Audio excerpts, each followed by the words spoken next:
జీ5 app download చేసుకుని పూర్తి ఎపిసోడ్లని ఉచితంగా చూడండి. అయినా ఏం తప్పు చేసిందని నీకు సమాధానం చెప్పాలి. అది మరి ఎవరు వదిన గారు తప్పు చేసింది? ఎవరు ఈ అబద్ధపు కడుపుని నా కూతురికి ఆపాదించింది?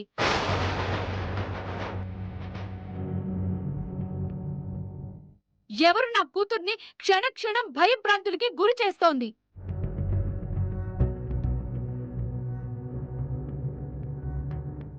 పుట్టింట్లో నా బిడ్డ నా చేత ముద్ద తినలేక, మా సంబరాన్ని పంచుకోలేక,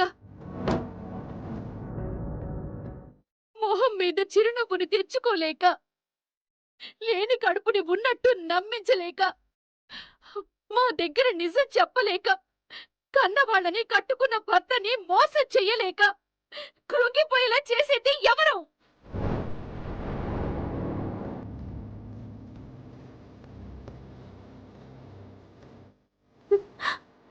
అమ్మా, ఏమైంది నీకు? నీకు దండం పెడితేనే ఆయన వచ్చే టైం అవుతుంది.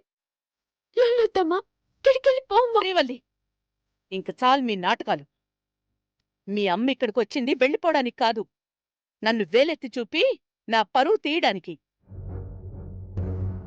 నా పరువు మంట కలపడానికి. అందుకే స్థాయి మర్చిపోతోంది, తన అక్కుసుని కక్కుతోంది. గట్ల అనుకుని రతమ్మా, నా జిందకి ఏమైతుందోనని భయపడి గట్ల మాట్లాడుతుంది. గంతేగాని కావాలని కాదు. మీరు కోపం తెచ్చుకోకుండా రతమ్మా. అదే నిజమైతే నేనేదో ద్రోహం చేసినట్టు నన్ను నిలదీస్తుందా? ఆ సంస్కారమే ఉంటే నా ఇంటి సమస్యలో తలదూర్చి నన్ను అనుమానిస్తుందా? ఇది నా ఇంటి విషయం, ఎలా పరిష్కరించుకోవాలో నాకు తెలీదా? నన్నే వేలెత్తి చూపించే స్థాయి ఉందా మీ అమ్మకి? మీ ఇంటి సమస్యలో తలదూర్చేంత కుసంస్కారం నాకు లేదు వదిన గారు. కానీ మీ ఇంటిలో ఒక భాగం నా బిడ్డ. మీ ఇంటి సమస్యకి నా బిడ్డకి ముడిపడి ఉంది. ఆ ముడి తెగిపోకముందే మీ బిడ్డతో పడిన ముడి తెగిపోతుంది అన్న భయం తల్లినైనా నన్ను వెంటాడుతుంది. ఇక పరిష్కారం ఎలా చూపిస్తారు?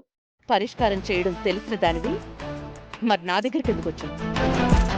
సమస్యని పెంచడం తప్ప తుంచడం తెలియదని ఇప్పుడు మీ మాటలు చూస్తుంటేనే తెలుస్తోంది.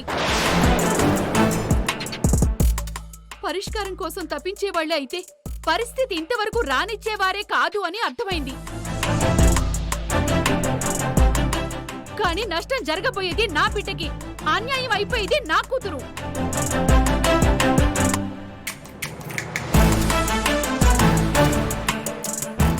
ఎవరి దగ్గరైతే నిజాన్ని దాచి దాగుడు మూతలు ఆడుతున్నారో, ఎవరి నమ్మకాన్ని వమ్ము చేసి నా బిడ్డ మోయలేని బరువును మోయమంటున్నారో అక్కడే నిజం తేల్చాలని వచ్చాను.